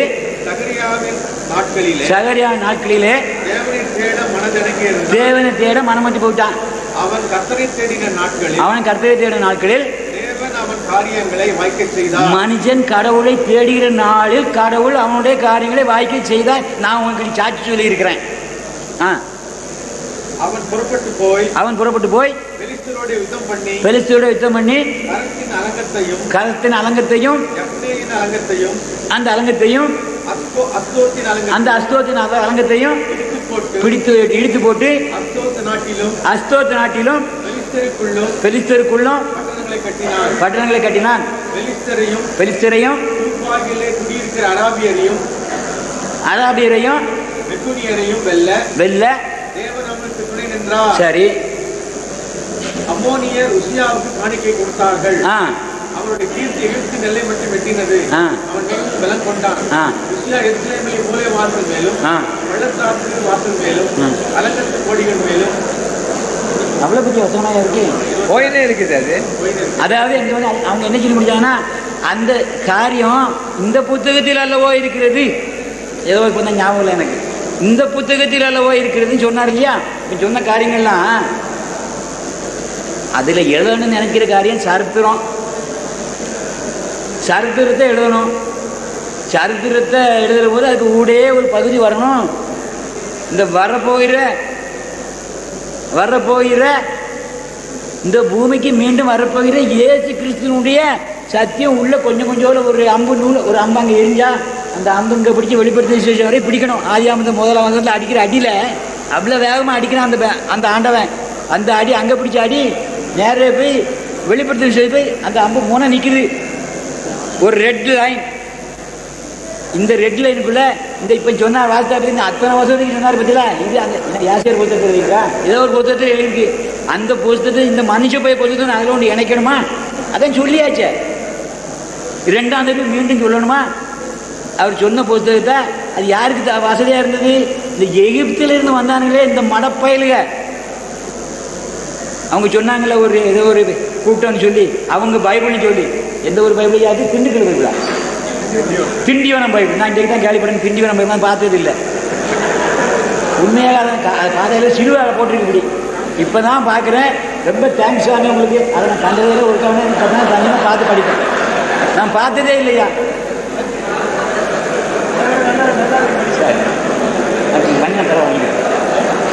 ரொம்ப நன்றியா இப்படி ஒரு இந்த மாதிரி ஒரு பைபிளை பார்த்தது. ஏன்னா எனக்கு அந்த வம்சம் பிடிக்கல. இந்த வேத புத்தகத்தை எழுதினவனே எனக்கு தெரியாது. எனக்கு 63 வயசு முடிய போகுதுன்னு ஒரு நாள் 2 நாள் இருக்குது. 63 வயசு முடிய போகுது. நான் இன்றைக்கு தான் உங்கள் கையில் தான் அதை கையில் தொட்டிருக்கேன். இன்னும் பிரித்து பார்க்கல. எது எந்த இருக்குன்னு தெரியாது. அதனால் அதில் இருக்கலாம். ஒரு வேளை அவன் தேவைக்கு சேர்த்துக்கிட்டான். கத்தோலிக்கன் அவன் தேவைக்கு எதையோ வச்சிருக்கிறான். அதுக்குள்ளே ஒரு இங்கே சொன்ன அந்த விசாரங்கள் அது இதுக்கு தேவை இருந்தது. அந்த பையனை கொஞ்சம் அப்படி தான் செஞ்சான். ஏன்னா கல்யாணம் பண்ண மாட்டான் பார்த்தீங்களா? கல்யாணம் பண்ண மாட்டான் பார்த்தீங்களா? கல்யாணம் பண்ண வந்து சும்மா இருக்கணும்னா உடம்பு. இங்கே இருக்கிற எந்த கிழவனாவது என் வயசோட இருக்கிறவங்க எனக்கு இப்போ ஆசை இல்லைன்னு சொல்லட்டும். ஐயோ தப்பு நான் தெரியாமல் பேசிட்டேன். அதனால் ஒரு பயனும் கிடையாது. இந்த உணர்வு இல்லாத ஒருவனும் கிடையாது. அது 100 வயசாக இருக்கா 100 வயசு 109 வயசு தாத்தா கேட்டிருக்கேன். பாட்டியை கேட்டிருக்கேன். பாட்டி எப்படி ஆட்டுவா தெரியல. தம்பிங்களா பார்த்துருங்க. பாட்டி எப்படி ஆட்டுவா என்னது சங்கதி. தாத்தா எப்படி ஆட்டுவான் 109 தாத்தாட்ட கேட்டேன். ஏன் தாத்தா என்ன போமனுக்கு தம்பி முடியுமா? முடியாது. ஆனால் என்ன சொல்கிறாங்க முடியாது தம்பி தான் என்னவோ சொன்னாங்க. 40 வயசுல தான் திறமை இருக்கு, 35 வயசு தான் திறமை இருக்கு. 109 வயசு கிழமை இப்படி தான் ஆடுவான். 70 வயசு கிடந்த கிழமை இப்படி ஆட்டுவா. இது மனித இயல்பு. நான் ரகசியத்தை சொல்லிட்டேன். ஒருவர் இதை நான் சொல்கிறேன் இல்லைன்னு சொல்ல முடியாது. வேணா தாத்தா யாராவது சொல்கிறதா எனக்கு சொல்லட்டும். மனச்சாட்சி பிடிக்கணும்னு சொல்லணும். நான் இல்லைன்னு சொல்லக்கூடாது. நான் பல கேள்விகளை கேட்பேன் திருப்பி. அது ரகசியம் வேணாம் எனக்கு சொல்லுங்கள். அப்படி யாராவது இருந்தீங்கன்னா பப்ளிக்காக சொல்ல வேண்டாம். நான் ரொம்ப பரிசுத்தனி யாராவது சொல்கிறதா இங்கே இருக்கிற கிழவனில் ஒரு கிழவன் இந்த கிழவன் வரலாம் இல்லைன்னு சொல்கிறதுக்கு நிரூபிச்சு காட்டுங்க. எங்கள் பெரியப்பா 75 ஒரு ஆம்பளை பிள்ளை பத்திருக்காரு.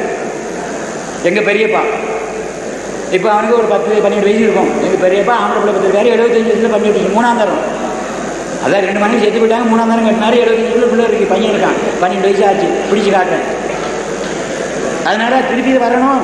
இவன் அவன் அவசியத்துக்கு தேடியிருக்கான். ஆரியல் தீர்வு சேர்த்துன்னு அவன் தான் வெங்கையில் சேர்த்துக்கிட்டான்.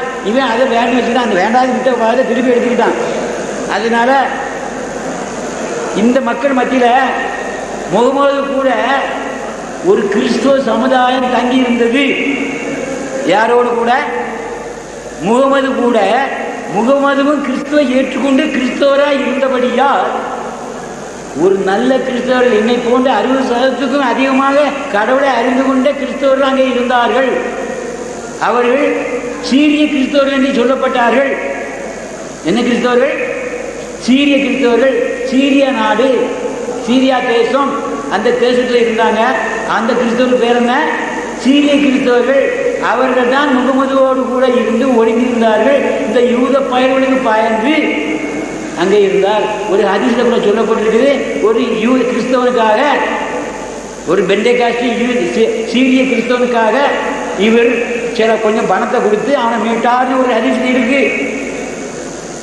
அந்த ஒன்றுனால தான் நான் இந்த முகமது அடியாரை விரும்புகிறேன். அவர் மேலே அன்பாக இருக்கிறேன்.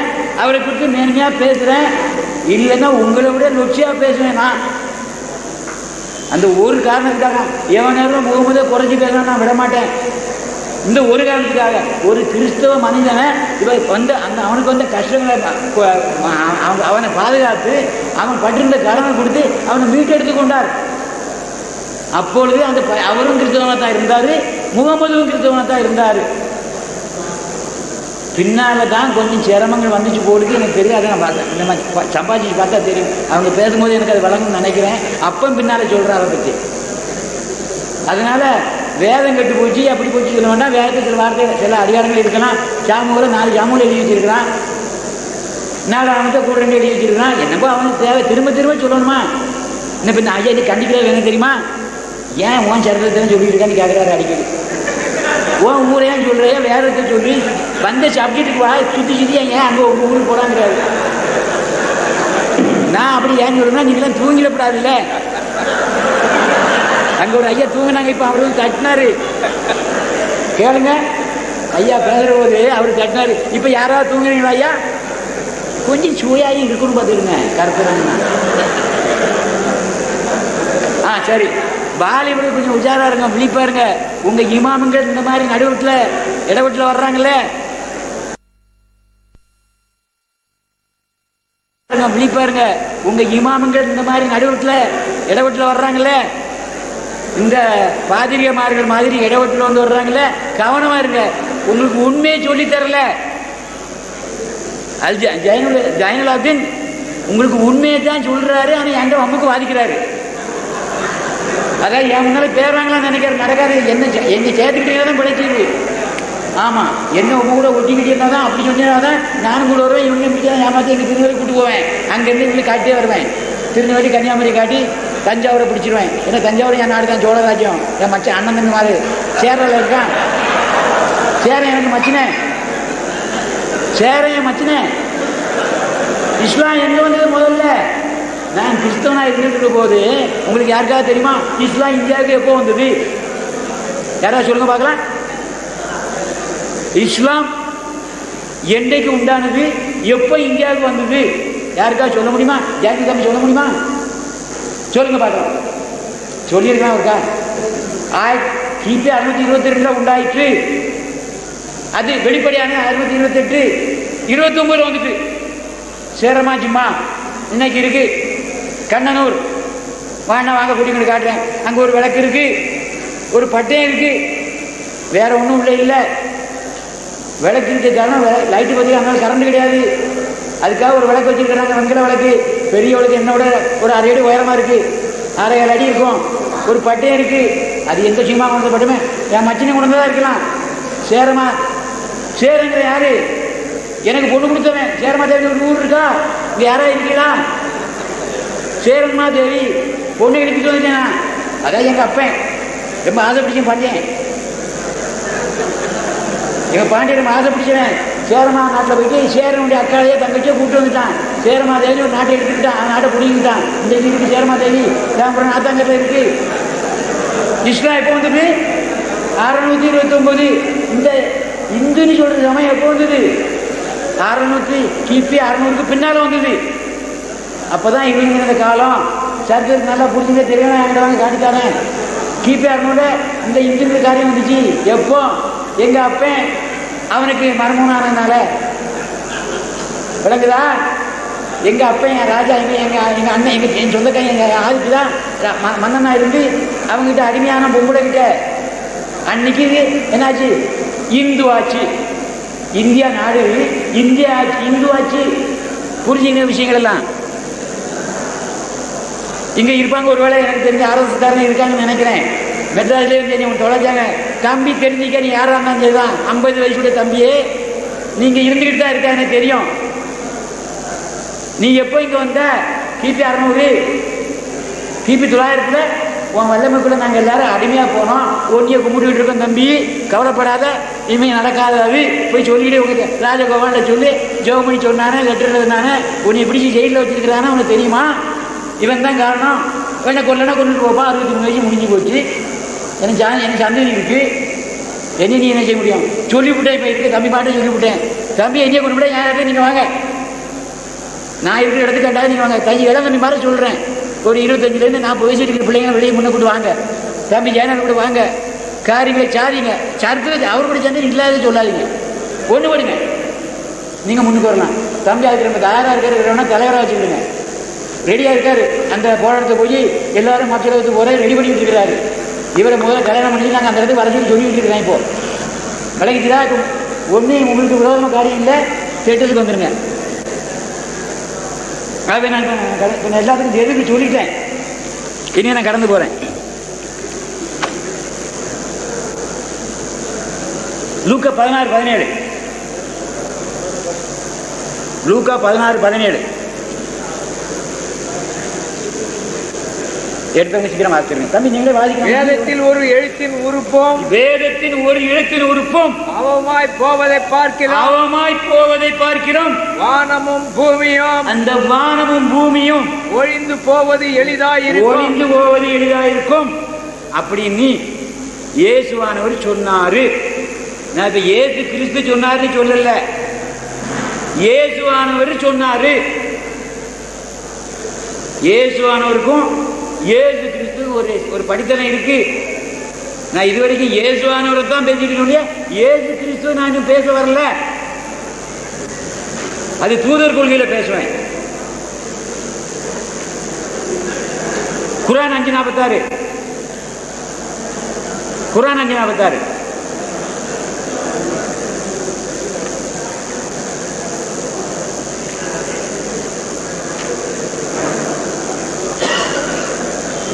முன்னிருந்த நபிமார்களாகிய அவர்களுடைய அடிச்சுவடுகளிலேயே மரியமுடைய மகன் ஈசாவையும் நாம் அனுப்பி வைத்தோம். நான் அல்ல, நான் அனுப்பி வைக்கவில்லை, நாம் அனுப்பி வைத்தோம். அன்னைக்கு நான் சொன்னேன், நான் கொடுத்தேன் சொன்னார் வேதத்தை, நான் கொடுத்தேன். இப்ப சொல்றார் நாம் அனுப்பி வைத்தோம். அவர் தான் முன்னிருந்த தௌராத்தை உண்மையாக்கி வைப்பவராக அவர் தான் முன்னிருந்த தௌராத்தை உண்மையாக்கி வைப்பார்.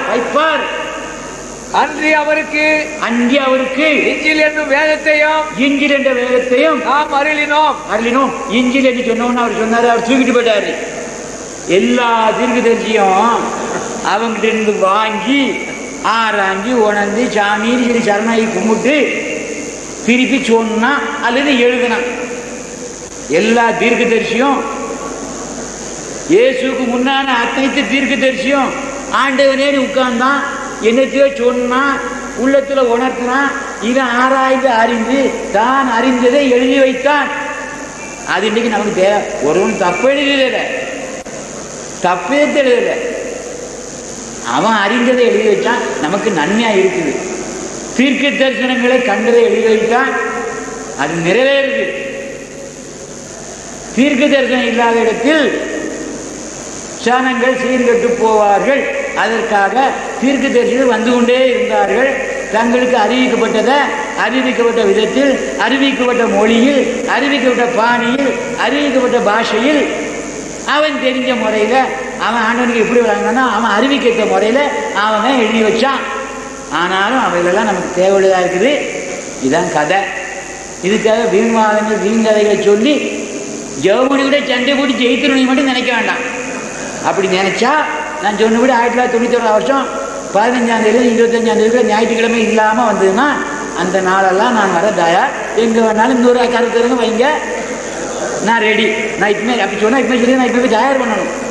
எனக்கு 15ஆம் தேதி இந்த நாளெல்லாம் 25ஆம் தேதினா ஒவ்வொரு மாதம் லீவு. மற்றபடி எனக்கு பாடுக்கு சோத்துக்கு வழி பார்க்கணும். அதனால் அந்த நாளில் அனுப்புங்க, நான் ரெடி. இப்போவே உங்களுக்கு சொல்லியாச்சு, ரெடி. அப்புறம் வாசிக்கல. அதிலும் நேர்வழியும் இருக்கின்றன. நேர்வழியும் இஞ்சிலி. இயேசு யாரு? அவரே வேதம், தேவனுடைய வார்த்தை, அவரே வேதம். கடவுளுடைய வார்த்தையே அவர் சொல்றதெல்லாம் வேதம். அவர் கடவுள்கிட்ட போயிட்டு சாமி என்ன சொல்ற, போடா போடா, வாடா வாடா அப்படி சொல்லல. மோசே போ, ஜனங்கிட்ட போ, அந்த மேட்டில் யாரு அப்படின்னு சொல்லிட்டு சொல்லல. ஏசேக்கியல நீ அங்கே போடா, ஏலியா உனக்கு காக்கா சோறு கூட போடா அப்படின்னு சொல்லல. அவரே சொன்னார். நம்ம நாட்டில் ராதாகிருஷ்ணன் ஒருத்தர் இருந்தார், ஜவஹர்லால் நாட்டை ஆண்டார். அவர் என்ன செய்ய மாட்டார், ஜவஹர்லால் நேரு கேட்காம ஐக்கிய நாட்டு சபையில் கீழே விழுற வரைக்கும் பேசினார். 3 நாள். உங்களுக்கு சின்ன பிள்ளைகள் தான் தெரியுமே தெரியாது. அந்த ஒன்றுக்காக, இந்திய நாட்டுடைய சுதந்திரத்துக்காக, இதில் உள்ள மேன்மைக்காக 3 நாள் தொடர்ந்து ஐக்கிய நாட்டு சபையில் பேசினார். தானே கீழே விழுற வரைக்கும் பேசிக்கிட்டு இருந்தார். நான் என்ன சொல்றேன்னா, ஜவஹர்லால் நேரு கேட்கறது இல்லை, காந்தியும் யாருக்கும் கேட்கறது இல்லை. அவை சொல்லி சொல்வார், இவரை விட மேன்மையான இறை விஷயத்தில் இவன் நம்ம பூமியில, இவனை 3 நம்ம பூமியில. அவர் இங்க மேன்மையான காரியத்துல உலகத்தில் ரெக்கார்டு. ராதாகிருஷ்ணன் ஒருவனும் பேசினது இல்லை. கீழே விழுற வரைக்கும் 3 நாள் பேசினது இல்லை தொடர்ந்து. அவன் கீழே விழுற வரைக்கும் பேசினான். அதனால உயர்ந்த மனிதன். இன்னைக்கு நான் சொல்றேன், அவன் மனிதன் பூமியை பற்றி. இவர் எவனிடத்தையும் கேட்கல, இவருக்கு எவனும் வெளிப்படுத்தல. இவரே தேவனுடைய வேதம், அல்லாஹ்வுடைய கலாம். அவர் சொன்னதெல்லாம் வேதம்.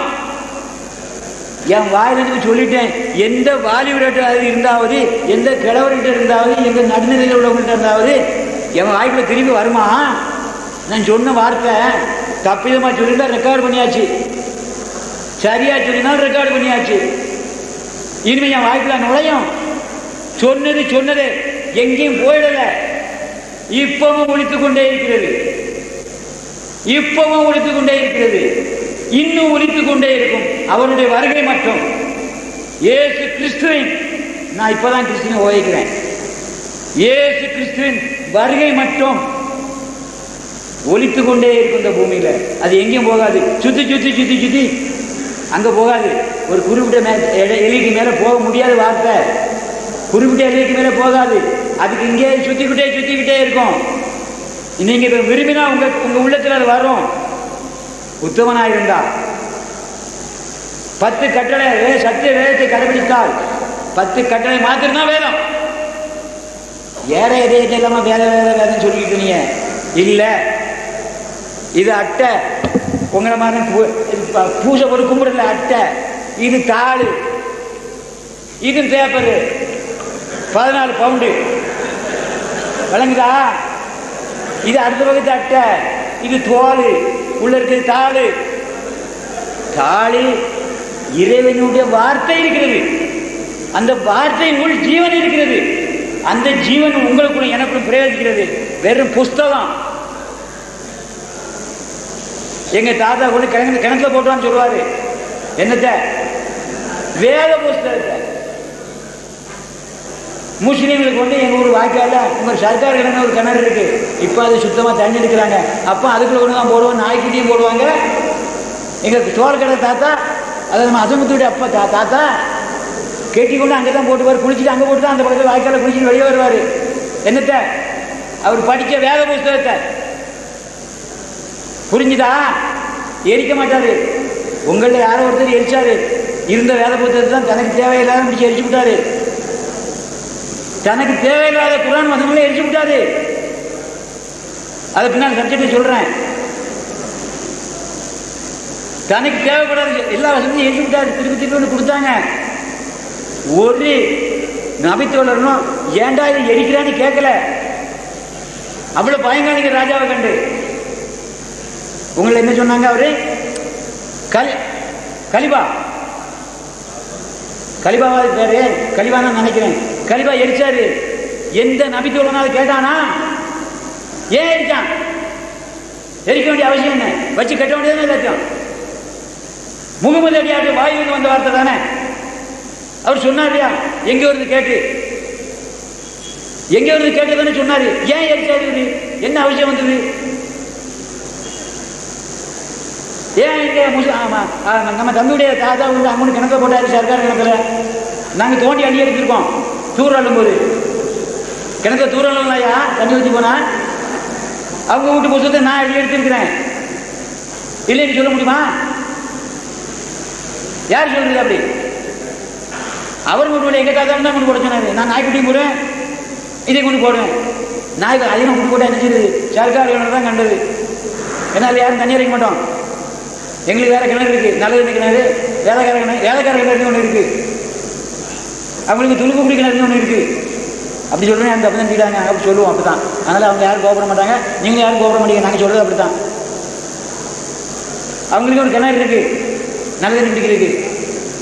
நாய்க்குட்டியும் பழைய பொசிஷன் போடுறது சர்க்கார் கிணறு தான்.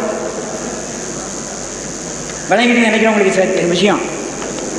5:48 குர்ஆன் 5:48. நபியே, முற்றிலும் உண்மையை கொண்டுள்ள இவ்வேதத்தையும், நபியே முற்றிலும் உண்மையை கொண்டுள்ள இந்த வேதத்தை நாம் தாம் உம்மீது அருளினோம். உம்மீது அருளினோம். இது தனக்கு முன்னுள்ள வேதங்களையும் உண்மையாக்கி வைக்கின்றது. இவங்க சொல்றாங்க ஆரியர் வந்து வேத கொடுமா என்ன பண்ணான்னு சொல்லி அன்றி அவைகளை பாதுகாப்பதாகவும் வந்தாரு. இந்த ஆரியன் எங்க இப்ப வந்தான்? அரண்மனைக்கு முன்னால இங்க இருந்தானா? குர்ஆனுக்கு வந்துட்டு 657 என் மச்சின ஊர்ல வந்துச்சு சேரன். பைபிள் 52 அதை இப்ப இருக்கிற பைபிள் 52 வந்துட்டு தாமஸ் வந்துட்டான். கிமு 520 வேதம் வந்துட்டு எவன் அந்த பைபிள் அங்க கொண்டு தான் இவர் சொல்றது? தம்பி தப்பிதமா போனாரு. சரித்திரமா படிக்கணும், வேதத்தை வேதமா படிக்கணும், விஞ்ஞானத்தை விஞ்ஞானமா படிக்கணும், கதையா சொல்லணும், இல்லாத மாதிரி சொல்லணும், ஏமாத்துற மாதிரி சொல்லணும். சயின்ஸ் இருக்குங்க, புவியியல் இருக்கு, ஜாகிரபி இருக்கு, சயின்ஸ் இருக்கு, ஹிஸ்டரி இருக்கு, தீர்க்க தரிசனம் இருக்கு. குர்ஆன்ல ஒன்னே ஒண்ணு இல்லை, தீர்க்க தரிசனம் இல்லை. குர்ஆன்ல ஒன்னே ஒண்ணு இல்லை, தீர்க்க தரிசனம் இல்லை. ஹதீஸ்ல போகும்போது சொல்றாரு வரப்போற காலம் சொல்றாரு. ஒருவேளை எங்க வேத புத்தகத்தை வெளிப்படுத்த விஷயத்துல காரியங்களை பாராம படிச்சுட்டு எழுதுறாரோ தெரியாது. நான் நினைக்கிறேன் அவருக்கு அப்படி தெரியுதுன்னு சொல்லிக்க முடியாது. வெளிப்படுத்தும் விஷயம் ஒரு பகுதி இருக்கு. திவ்ய வாசகனாய யோவான் ஸ்நானனுக்கு வெளிப்படுத்தப்பட்ட அந்த சத்தியம் இருக்குது. அதை பார்த்து படிச்சு எழுதினாரோ அல்லது எசேக்கியேல் புத்தகம் 34 அதிகாரத்திலிருந்து 39 அதிகாரம் வரையிலும் வரப்போற காலத்தில் வைத்தவங்களை பற்றி எழுதப்பட்டிருக்கிறது. இதை எந்த பயிரால சொல்லி கொடுத்து எழுதினானோ அப்படின்னு நினைக்கிறேன். ஒருவேளை அவருக்கு தீர்க்க தரிசனம் தான் இருக்கட்டும். தீர்க்க தரிசனம்னா முந்தி சொல்லப்பட வேண்டும். இது முகமதுக்கு முன்னக்கூட்டியே சொல்லப்பட்ட தீர்க்க தரிசன வசனம். வெளிப்படுத்த சத்தியமும் முகமதுக்கு முன்னக்கூடிய 500-600 வருஷத்துக்கு முன்னால் சொல்லப்பட்ட விஷயம். அதனால முகமது தீர்க்கதரிசியல் என்று மாத்திரம் தான் நான் சொல்ல முடியும். ஆனால் எனக்கு அவர் பெரிய அண்ணன் உண்டு. ஏன்னா இந்த வேதத்தை படிக்கிற காரணம் அவர் சொன்ன காரணம் தான். என் தம்பி தான் காரணம். நான் வேதத்தை பல தடவை படிக்கிறதுக்கு காரணம் என் தம்பி தந்த குர்ஆன் தான். மற்றபடி நான் படிச்சிருக்க மாட்டேன். என்னமோ சொன்னார், எங்கள் பாஸ்டர் சொன்னான்னு கேட்டு அங்கே அவர் சொல்கிறபடி அவருக்கு தம்பி சொன்ன மாதிரி ஏதாவது காணிக்க கொடுத்துட்டு நானும் போயிருப்பேன். இங்கே வந்திருக்க மாட்டேன், இப்போ பேசுறதுக்கு வந்திருக்க மாட்டேன். பார்த்தேன் படிச்சேன்னு சொல்ல வந்தேன். எங்கள் பாஸ்டர் சொன்னால் கேட்க மாட்டேங்கிறாரு. பார்த்தீங்களா ஓடி போயிட்டாரு. நீ பார்த்தீங்களா? நான் என் சொல்லி பிடிக்கல, நான் சொல்கிற காரியம் பிடிக்கல, அந்த இலையில புரோக்கர் விஷயம் பிடிக்கல, ஓடி போயிட்டாங்க. சொல்லி பார்த்தாங்க, எல்லாரும் கேட்கல. ஐயா உங்களுக்கு பிடிக்கல போங்கன்னு நானும் சொல்லி சலாம் போட்டு அனுப்பிட்டேன். இப்போ புரியுது இல்லை? அதனால தம்பி சொல்றாங்க, தம்பி இளம்பில்ல குலை அறியாது,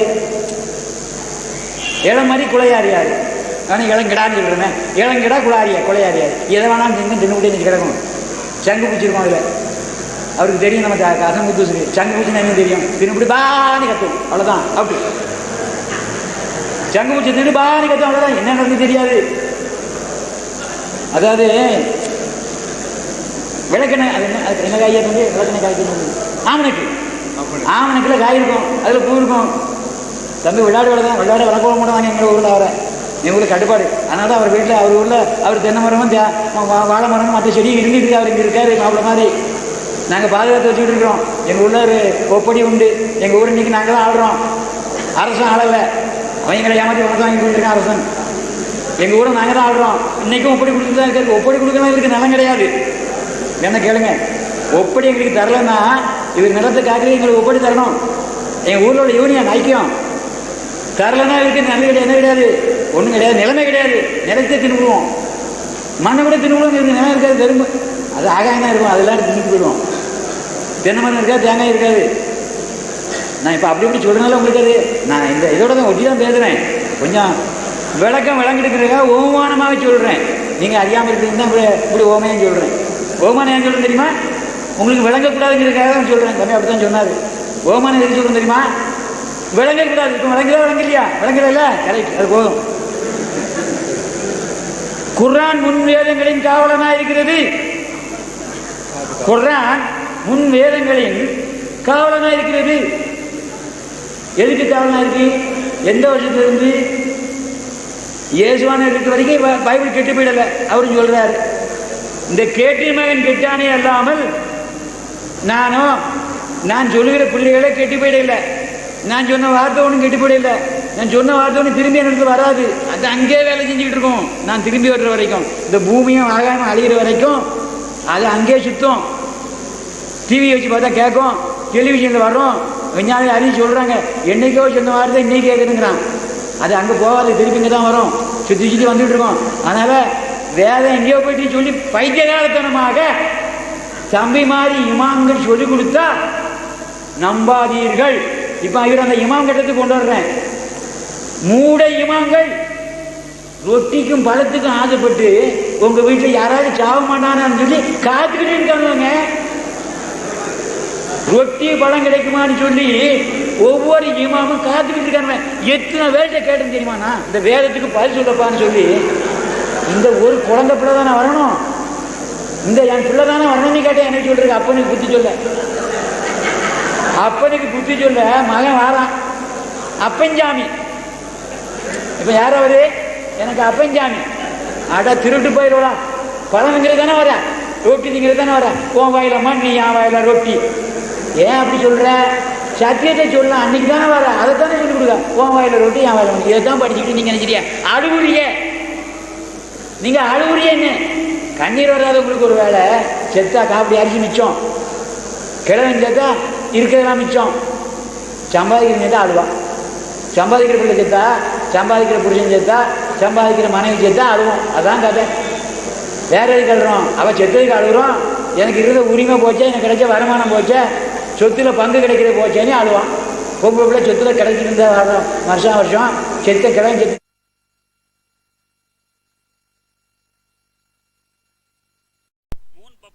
வெளியீடுகள் இஸ்லாமிய அடிப்படை கல்வி, திருமுறையின் தோற்றுவாய், திருக்குரானில் அறிவியல் சான்றுகள் பாகம் 1, அர்த்தமுள்ள கேள்விகளும் அறிவுபூர்வமான பதில்களும், குரான் கூறும் ஓரிரை கொள்கை, நபி வழியில் தொழுகை சட்டங்கள், மாமனிதர் நபிகள் நாயகம், குரான் மட்டும் போதுமா, ஹதீஸ்கள் குரானுக்கு முரண்படுமா, அழகிய இஸ்லாமிய பெயர்கள், இதுதான் பைபிள், ஜனாசாவின் சட்டங்கள், ஏகத்துவமும் இணை வைப்பும், திருக்குரானின் அறிவியல் சான்றுகள் பாகம் 2, இஸ்லாம் பெண்கள் உரிமையை பறிக்கிறதா, பிறை ஓர் விளக்கம், இஸ்லாம் ஓர் இனிய மார்க்கம், நபி தோழியர் வரலாறு, குற்றச்சாட்டுகளும் பதில்களும், நோன்பு, இயேசு இறைமகனா, வருமுன் உரைத்த இஸ்லாம், உண்மை தோழர் அபுபக்கர் அலி, பெண்களுக்கான நபி வழி சட்டங்கள், அறிவுச்சுடர் அன்னை ஐசார் அலி, இஸ்லாத்தில் சொர்க்கம் நரகம், நபி தோழர்களும் நமது நிலையும், துவாக்களின் தொகுப்பு, முகைதீன் மௌலிது ஒரு ஆய்வு, குரானை எளிதில் ஓதிட, நபிகள் நாயகம் பல திருமணம் செய்தது ஏன், யாக்குத்பா ஒரு ஆய்வு, நபி வழியில் நம்ஹஜ், நபி வழியில் குழந்தை வளர்ப்பு, தராவி தொழுகை ஒரு ஆய்வு, ஜக்காத் ஒரு ஆய்வு, இஸ்லாத்தில் இல்லறம், கியாமத் நாளின் 10 அடையாளங்கள், நபிகளாரின் நற்போதனைகள், மன்னரை வாழ்க்கை,